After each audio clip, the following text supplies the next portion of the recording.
Hey guys, Matt Sardo from Monkeys Fighting Robots, and it's Wednesday, so I'm at Uncanny Heroes in Tampa with Ivan, What's going on? the co-founder of Uncanny Heroes. Yes, sir. Man, Halloween was yesterday, It was fantastic. and I was asking a lot of people at Spooky Empire, what was the first film that scared you so much?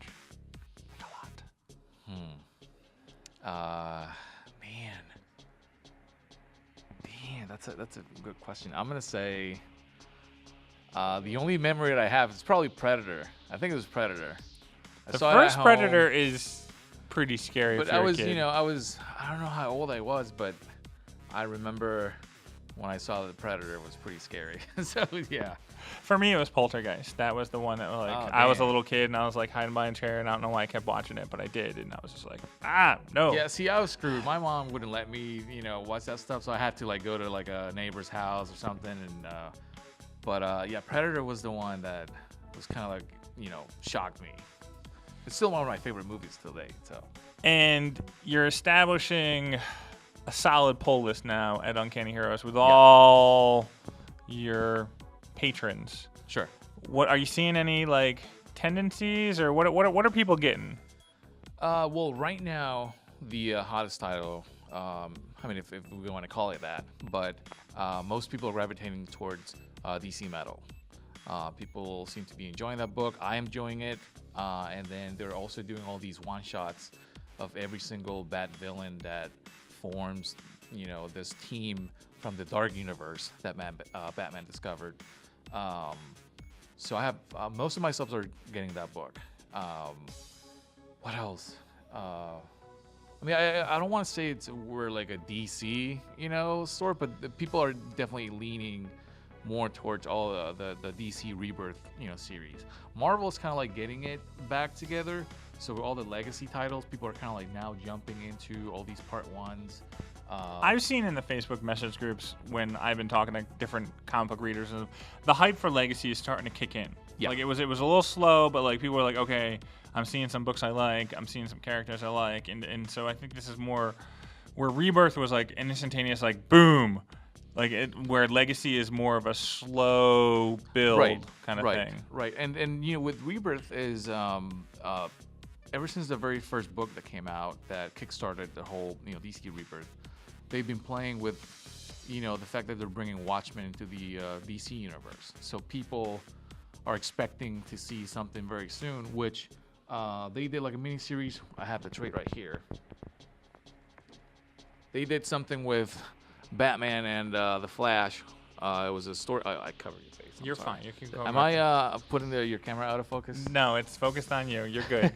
So, it's called The Button, where Batman found the, that little smiley, pin from Rorschach. comedian. Yeah, the comedian. The comedian. And so they're trying to figure out what's going on with that. And apparently Dr. Manhattan has been messing around with the DC universe, which was, the New 52 and all these, different, alternate, DC universes. Here, I can hold that for you. sir. All right.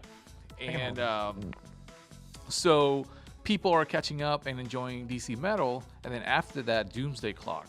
It's what's And the hype machine for that is like insane. yes, yeah. DC has been releasing a lot of previews and all the covers related to Doomsday Clock, and it's very exciting. And they brought Superman's dad back, Jor-El, Yeah, which is kind of like hokey, but then like when you hear about like how he came back, like what they talked about, and that like it's inklings of Dr. Manhattan. So it's for me, it's like the crazy, like since Stranger Things just came out, like it's like Right. one of those kind of things. Like what is going on? Like the upside down world. Like what is Dr. Manhattan doing? And like Yes. how are they going to introduce it? And all See, that's the thing. Like with Action Comics, at least here in particular, not a lot of people were subscribed to. But once they started finding out it had to do with, maybe had to do something with Dr. Manhattan, all the subs, just went up, through the roof. I hate to see people, leaving Action Comics after that storyline, but hey, it is what it is. It's up to the writer to like catch you the next issue. Right. I mean, it's a tough battle, but like the thing with tie-ins is they kind of work. They tie you into the series, they bring you in, and hopefully that writer in that little window that he has wows you, or the Right. artist wows you, you're like, oh man, I really gotta stick with Action Comics. I gotta stick with the book, and so the pressure is on you, writers and artists. When the tie-ins happen, wow the fans, and then they'll stick around. Correct. Speaking of, good story. This week, it's not kind of like, it's the end of the month, so there's not a lot of books. Okay, so for the non-retail people, so the end of the month is kind of like not a dead month, but it's more of a. I mean, it's kind of like, all right, this is the rest of the books, for the month, kind of thing, and then, the second week starts to kick in. But this week, though, even though it's a small week as far as quantity of books, the quality of books are really good. We have, speaking, since we're talking about DC, they started the Batman White Knight series, which we sold out when the first one came out. We have issue number 2. What else? The Jetsons. So Jimmy Palmiotti is writing Jetsons. A Tampa Bay local. That's correct. What is it? If I can have the cover. Yeah. You grab the cover. I have it right here. I don't know if people are gonna be able to. Yeah. I don't want to. I'm messing your camera. No, you're good. Everybody's good. This is gonna work good here. So we have Jetsons. I see the Jetsons. I see with Image Comics. Image Comics has been really pushing Gravediggers Union. Yes, that's an oversized issue. So if you guys are looking to get into a new series from Image Comics, Gravediggers Union is a really good one. Apocalypse is happening. It's up to the Gravediggers Union to stop it. There's another book from Image. Yeah, no, you got me hooked. You told me about it, and you sold me on the idea. Number 1 with a bullet. Yes. You can grab that off the shelf if you want to grab. I was like, we're working. This is stage work right here. Yeah. Right here. But no, the concept of this book, which you told me, like, I really have to read it, but the synopsis of it is, it's in the future, based in near future or whatnot, and there are these like new eye implants that you can film everything. It's almost like having a Tony Stark operating system, but in your eyes, and you can see augmented reality and all these things, kind of like the Google glasses. Yeah. I don't know, something like that, but it's your eyes, your eyeballs. You get to do that in this book. And so this girl who's apparently like a social media icon, and she's like a celebrity kind of thing. kind of like me. It's like me if I was sexier. Right, sure. Yeah. Yes, exactly like you. Exactly like. So she gets these eye implants, and I might be completely out of wrong, but this is what I've read so far. And she gets these eye implants, and for some reason a sex tape gets out. And It's the future, man. Everything's out there. It's out there. You gotta watch out. So don't if you're gonna have sex, just close your eyes. I don't know. If you have cybernetic implants, whatever. So she gets into that trouble, but then there's also like murders going on. I don't know. It's really interesting, and Image has that ability to publish those kind of like books that really get you. So if you want to hop into a new series, this is the one. And who's the artist on that again? Jorge Corona, which I flipped through this book like I just didn't even read it. I just flipped through. I was like, I have to buy this book like right now, like because the art is just killer. He's amazing. He did something for Image. It's probably been a couple of years now. Goners. It was really good, or Goners. I don't know. It was really good. So yeah, you should totally check this book out. Okay, and then we can't leave this show, our weekly show, or bi-weekly show, where I come to Uncanny Heroes and we kind of talk about comic books and the industry and what's going on and fandom, without talking about the ultimate fandom of Ghostbusters and Teenage Mutant Ninja Turtles in a book. Yes. Because you were a turtle for Halloween, weren't you? Yes, I was. My entire family was a turtle. Not because I forced them. Wait, were you guys one giant turtle, like a mecha turtle? That would have been. Oh my God. Okay, next year. Next year we're the mecha turtle, or shell metalhead. I don't know. Whatever. We'll see. That's a great idea. No, speaking of which, IDW. Obviously I'm a big Turtle fan, and I love crossovers. So this week, Turtles, Ghostbusters Part 2, you got to check it out. I don't care if you're not a fan of it. Just grab it because you have to. It's issue 1 of the second series in the Turtles Ghostbusters universe crossover. Yes, and chaos. actually, this deserves me to grab the cover and show it to everyone because why not? There's cover B right there. IDW is really good with their multiple covers and not charging you extra for them. Yeah, and also like DC has learned on that aspect, and they're doing like cover A and Bs. They're not doing as much ratio variance, which is fine. But sometimes retailers like us, that are quote unquote small, we can't order. No, it's tough. Yeah, it's tough, and then people get disappointed. Like, oh, I wanted that 1 in 10 variant. Like, you only have so many 1 in 10 variants that you can give people, kind of thing. But you do a thing with your subscription service where you have like a secret Facebook group. Yes. Where you all the subscribers are in a secret Facebook group. Like, it's not a secret. It's super secret. There, but it's private. So only Uncanny subscribers get to be in it, and then I always give them the heads up of all the new variants and all the new stuff that's coming out, and they get first pick. And I just like to take care of our subscribers. They're coming in here, they're subscribing, they're coming in here every week. So I like to take care of them before I put stuff out in the public. So if there's any hot variants that we got, they get the first pick. But yeah, ratio variants are hard to get unless we qualify. So if you come in here and you really want a variant, if you pay for it up front, yeah, we'll get it for you. I mean, it's no problem. Yeah. But some stores, they have to order 50 issues of something that's not going to sell just to get that one, and then we eat all those issues. It's not, it's not like the variant. The variant industry is, or the part of the industry with the variants is tough because it creates a collector's market, but it also waters down everything else. So it's a catch-22 kind of craziness, but people want them, so you got to work around it. We got them. We'll get them for you if you qualify. If not, then it is what it is.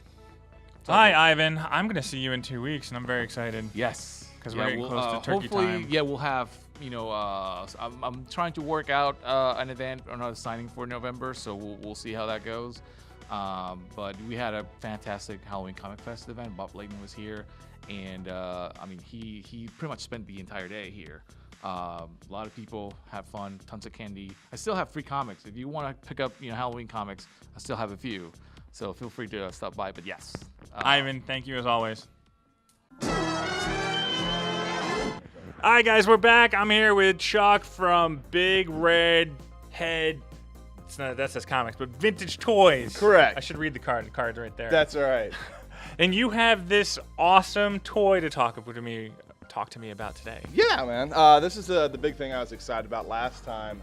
This giant monstrosity of a toy. And if you can take a look at him, he's nearly probably 2.5 to 3 feet tall. Very heavy, metal and die cast. And this big guy does transform. He poses quite well. He lights up a whole bunch of knickknacks. And you're gonna have to explain this name to me because this is Omega Supreme, right? Correct. It is Omega Supreme. But because a third party made it, someone who's not affiliated with Hasbro in any way, they had to rename it. They can make the likeness similar to the original Omega Supreme, but they cannot copyright it. So there's no Transformer logo on there. They have to change its name. It's there though. It is the shape of it's there. Shape isn't right. So if you buy a sticker, bink, right there. That's pretty much it, and that's how Fans Toys gets away with it. Now they make their one-of-a-kind molds. So this toy mold was never made by Hasbro, and probably will never be made by Hasbro. It's very heavy. It's got a lot of moving parts, and that also incurs more price. This is a pricier unit. This is something that's usually only ultra collectors or people that buy the high-end stuff. What does this go for? The 2 packages, you actually have to buy 2 boxes. The top box is just the legs and the arms, and the bottom box is basically the tank and the torso and everything else. Both boxes typically run right around $199 a piece. So to get the complete set, you're talking right around $400 to $450. Who would buy one box? I don't know. Someone who bought the one box thinking they're getting the second box and then ended up getting the second box. But yeah, we waited till we got both boxes at the same time. We didn't want to pre-order and get just the A box when you need the B box to finish everything. Otherwise, you get half a Transformer. You get a tank, and that's basically all it is. And It then won't transform. this transforms into like, it has a rocket ship, it's got a tank, and the tank goes along the tracks. Yep, it's got a track section just like the old one did that goes around this rocket ship, which are basically the front two arms there that turn into the rocket ship. And then the tank section is this middle section, and it goes around this giant kind of loop of. And does it run? It doesn't run. That's the thing kind of you downplay. It does move. It does have moving rubber, real rubber tracks on it, but it is not motorized in any way. Now, there's people out there, third-party people that make toys for these toys, that actually make upgraded parts for these that can actually make them motorized. The toy market is insane. It is, and it's a lot of people going out of their way, and it started with customizers going out of their way and making something for fans. And actually, this is called Fans Toys. The company that makes this thing is called Fans Toys. Fans Toys does an amazing product to basically put out there for fans, where Hasbro's basically out there to sell toys. Fans Toys are out there to put out toys that are made for the collector, made for the fans out there. Interesting. And what else have they put out besides like Omega Supreme? Is there anything like that we recognize? Fans Toys is basically a Transformer marketplace. Now, I think they've done a couple of things outside of Transformers lines, and they can't call them Transformers. Obviously, they call them Terminus Maximus instead of Giganticus instead of Omega Supreme. But they've done a whole run of Dinobots that are probably scaled to this.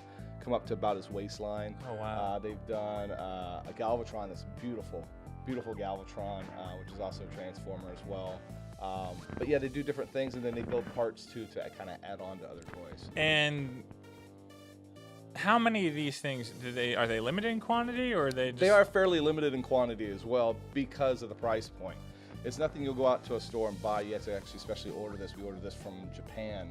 Got it shipped over here about a couple of weeks ago. It took about 5 weeks to get it here. So these type of toys are typically not sold in the U.S. because of copyright laws and whatnot. But you can get them, and they technically don't infringe on the rights because the likeness is similar. All right, Chuck, with this amazing creature right here, this massive, it's almost taller than me. Can people buy this online from you? Can they just go to the Facebook page and track you down? Definitely, that's where we actually prefer people to go to. If they go to the Facebook page and send me a message on the Facebook page, or they can even send me a comment on the videos we did of this guy. Well, we did some unboxing videos of this guy, taking him apart, putting him together. They want to contact me directly. That's great through the Facebook page. And we'll take care of them as soon as possible. And lastly, since it's November 1st, and that automatically makes it like Christmas because Halloween was yesterday. Can people kind of give you Christmas wish lists? Oh, definitely. Yeah. Of what they're kind of looking for and yeah, especially that's the thing. As long as it's done through the Facebook page, everything's organized through there. It's kind of hard for me to track that stuff down when people come to the store and go, "Hey, have you seen this for a while?" I'm like, "No," but we get it in. Then literally the next day, I get something in. I have no way to contact them. Always contact me through Facebook so I have that information to get a hold of you. Awesome, Chuck. Thank you. A pleasure as always. Hey, man, I can't wait to see what you have for us in 2 weeks because I'm going to be in turkey mode. So I need some sort of turkey related toy. Awesome. Turkey Transformer. I look for it. Take care. Thanks, guys.